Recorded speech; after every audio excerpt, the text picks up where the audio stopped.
আমি এখন ভাজি করব দুই রকমের। একটা ঢ্যাঁড়স ভাজি, একটা হলো করলা ভাজি।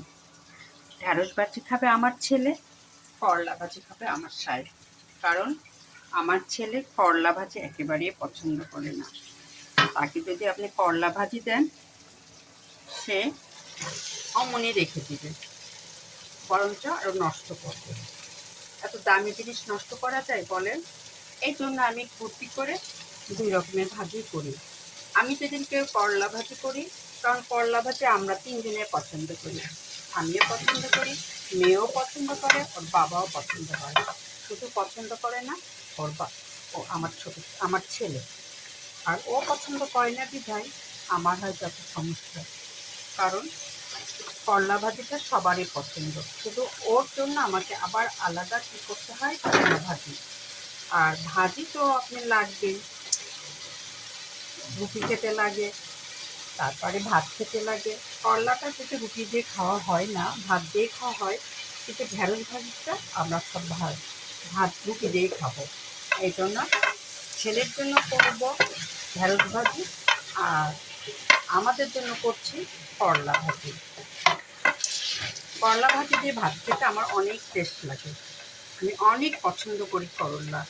আমার মেয়েও পছন্দ করে, আমার সাহেবও পছন্দ করে। এই জন্য চিন্তা করলাম করলা ভাজিটা যেহেতু করবো, তাহলে ছেলের জন্য একটু ঢ্যাঁড়স ভাজি করে ফেলি।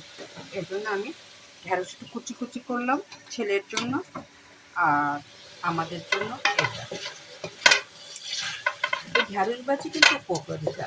এই বর্ষাকালে ঢ্যাঁড়স ভাজি এই করলা ভাজি কিন্তু অনেক মজা, গরম ভাত দিয়ে খেতে খুব টেস্ট। এই জন্যই আমি করলা ভাজি একটু বেশি করেই করি, কারণ একবেলা না, দুই বেলার জন্য আমি করলা ভাজি বসিয়ে দিয়েছি।